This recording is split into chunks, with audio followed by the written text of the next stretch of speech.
Қайырлы күн, қалдарыңыз қалай? Бүгін бізде 7-ші күнгі сабақ. Чакра ілімін толық аяқтаймыз. Енді бізде 7-ші чакра бұл біздің басымызда орналасқан, бұл руханият чакрасы деп аталады.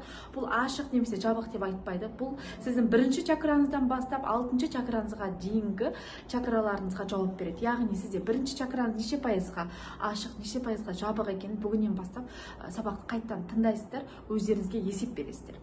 Одан кейінгісі бұл чакра, 7-ші чакра бұл өмір сүруге жауапты береді. Яғни, дәл қазір мұндай адамдар өмір сүруге құштар болады. Өмірден қорықпайды, өлімнен қорықпайды, аурудан қорықпайды, өсектен қорықпайды. Яғни, бұл адамдар рухани бай адамдар. Рухани бай болғандықтан бұлардың материалдық жағдайлары өте жақсы. Бұндай адамдар көбінесе бізде Европа елдерінде өте көп. Себебі Европа елдерінің көп адамдары өздерінің осы чакралар ілімін зерттей келе көбісі осы 7-ші чакраға өткен. Дәл қазір сіз өзіңіз қай чакрадамын деп ойлайсыз? Соған өзіңіз ақырын өз-өзіңізге есеп беріңіздер. Енді сабақ басталғалы бері менде өте жақсы пікірлер білдіріп жатырсыздар, я. Мен мына чакрам ашық екен, мына чакрам жабық екен. Арай, мен сен сабағына басқа мақсатпен келген едім, я. Мен мына ақшамды, қарыздарымды кетірейінші деп, уайымымды жояйыншы деп едім. Мен сабағыма келгендегі басты мақсат қарыздың жауы болған еді. Қазір менде мәселе қарызда емес екен. Ол қарыздыға мен өзім рұқсат берген екен. Мен сол қарызды өміріме әкеп алып, мен сонымен күресіп жүр екен. Егер менде қарыз болмаса, менде басқа мәселелер болмай, мен өмір сүре алмай қалады екен. Бүкіл уайымды қарызға салған кезде ғана бүкіл назарым қарыз деп кетеді екен. Енді мен өмір сүруден қорықпайтын болдым, Арай, деген пікірлер келіп жатыр. Яғни бұл кісілер 7-ші сабаққа келмей жатып, өздерінің рухани деңгейлері жоғары болып жатыр. Яғни бұл кісілер шексіз әлем деңгейінде өте үлкен энергияда. Біз күнде өз-өзімізді тәртіпке келтіріп отыратын болсақ, біз осы бір 7-ші деңгейге жетеміз. 7-ші деңгейге жету үшін не істеу керек? Ең бірінші кезекте тәкаппар сезімін өшіру керек. Менмендік сезімін өшіру керек. Сенімсіздік сезімін өшіру керек. Шексіз ғалам бізге бәрін беріп қойды ғой, ойлайтын сана беріп қойды. Білмеймін, араларыңызда барлықтарыңыздың 12 мүшелерінің сау шығар, Қол беріп қойды кейде, осы қолды да пайдаланбаймыз ғой. Аяқтарды беріп қойды жүруге. Естуге құлақ, сөйлеуге ауыз берді. Тіпті мына жерде кейбір кісілердің құлақтары жақсы 100% естімейтін адамдар болса да, менде Арай соны бүйтіп тыңдап отырмын деген кезде мен жылап жіберемін. Құдай-ай, осындай құлақты беріп, мен оны неге, мен жаман әңгімелер тыңдаймын. Осы 7-ші күнге жеткен кезде сіздер әлі күнге дейін бірдеңе жетіспей жатыр десеңіз, демек сіздер осы чакраларыңыз жабық деген сөз, 6 чакрада. Ал егер дәл қазір сізде бір кішкене түсінік келіп, өмірдің мәні шүкірлікте екен, өмірдің мәні дәл қазіргі сәтке риза болу керек екен, өмірдің сүру үшін менде қазір қандай мәселе бар, соған бетпе-бет келуім керек екен ғой.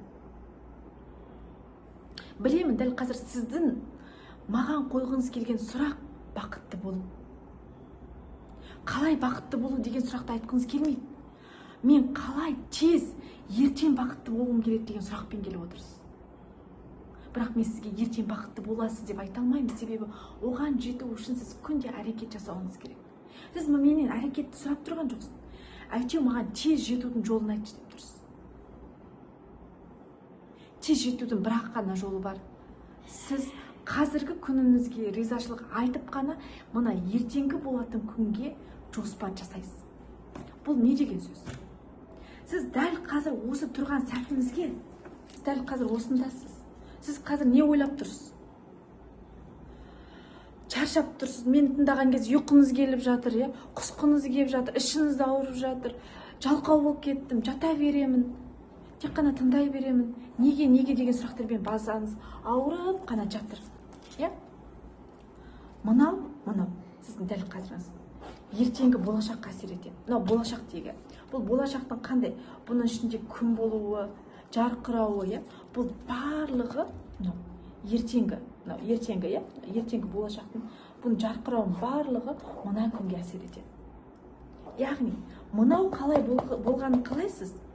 ғажайып болғанын қалайсыз ба? Ғажайып. Ендеше дәл қазір ғажайыпқа сеніп, ғажайып туралы ойлаңыз. Жақсы өмір сүру үшін, армандарымызды орындалу үшін өмір сүріп жатырмыз. Бірақ мына 7-ші чакра егер сіздерде жақсы, толық ашылмайтын болса, біз өмір сүруден қорқамыз. Шын айтыңызшы, сіз өмір сүруден қорқып жүрген жоқсыз ба? Түніліп кетеміз өмірде. Неге? Себебі біз белгісіздіктен қорқамыз. Жауабы жоқ әлемнен қорқамыз. Жауабы жоқ сұрақтардан қорқамыз. Неге сізді қарыз алқымнан алып бара жатыр? Сіз білмейсіз ол қашан қайтатынын.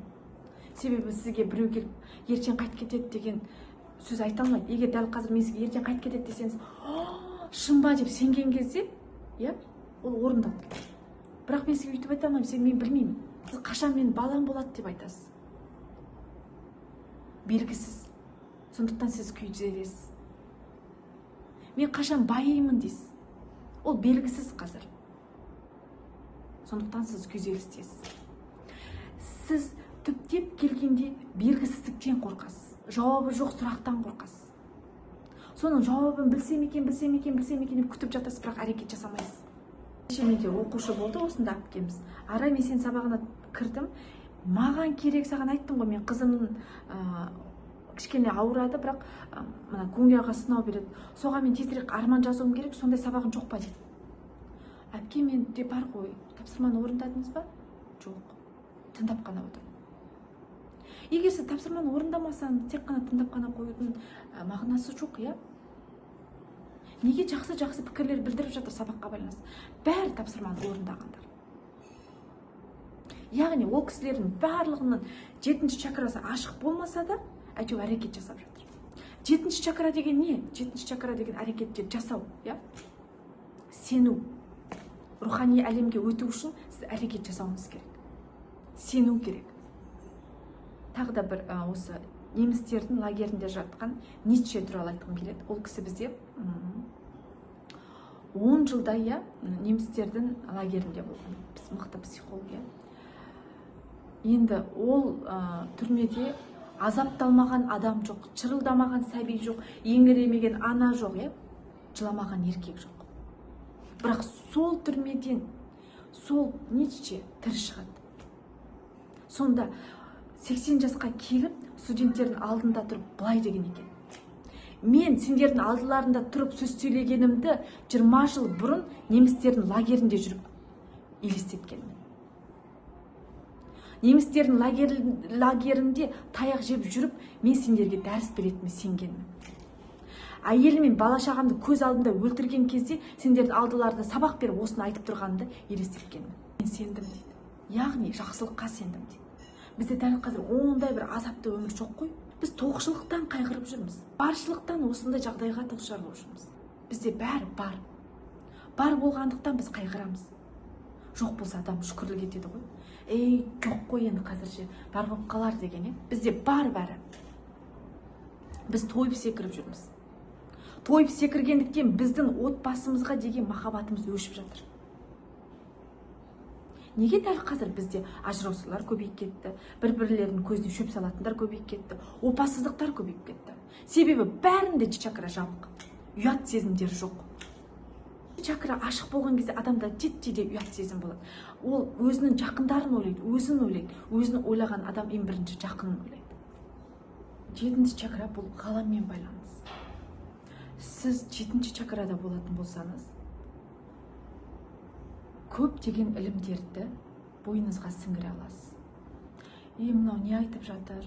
Яғни біреудің білімдерін құнсыздандыру, ойларын құнсыздандыру, сезімдерін құнсыздандыру, өсек аян, ғайбат. Сондай дүниелерден сіз алшақ боласыз. Сізге адамдар сене бастайды. Сізде ішкі руханият тыныш болады, жүрегіңіз тыныш болады. Соға бермейді. Қорқа беру сезімі жоқ, себебі сіз шексіз ғаламның құшағында екеніңізге сенесіз. Болса болды, болмаса болды. Мен жыласам да, қайғырсам да болатын іс болады.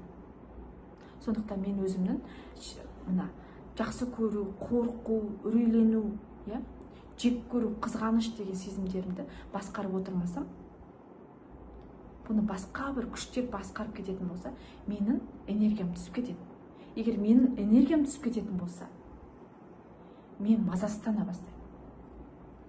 Өздеріңіз айтып жатырсыздар ғой, менде бүкіл чакрам жабық екен, мен сондай жаман адаммын ба деп.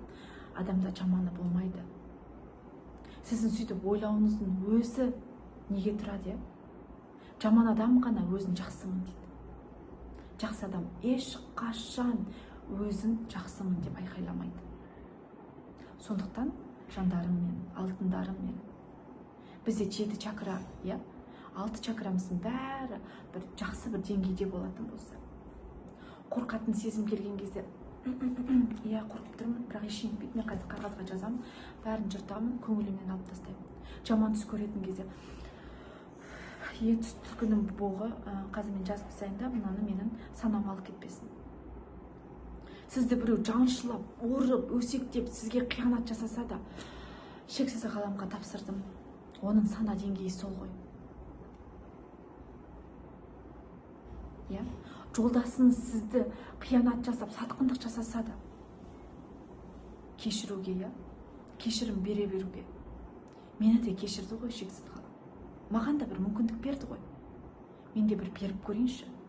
Соншалықты бір қатыгез болып кетпейінші деп, кішкене кешірім бере алу жүрегі болатын болса, сізде чакралар көзі ашық болады. Чакрамды қалай ашамын, арай дейтін болсаңыз, әкеңізге хат жазасыз, анаңызға хат жазасыз, өтініш хат жазасыз. Қорқыныштарыңыздың бәрін тізіп, оның қайдан шыққанын білесіз. Бұның барлығы не? Түптеп келгенде өзіңізбен жұмыс. Сол, құрметтілерім, бүгін бізде 7 чакра толығымен аяқталды. Сіз біріншіден бастап 7 чакраға толық қарасаңыздар болады. Ертең бізде жаңа тарау басқаша сабақтар болады. Мен сіздерді жақсы көремін. Тапсырмалар бөліміне аяқ басыңыз.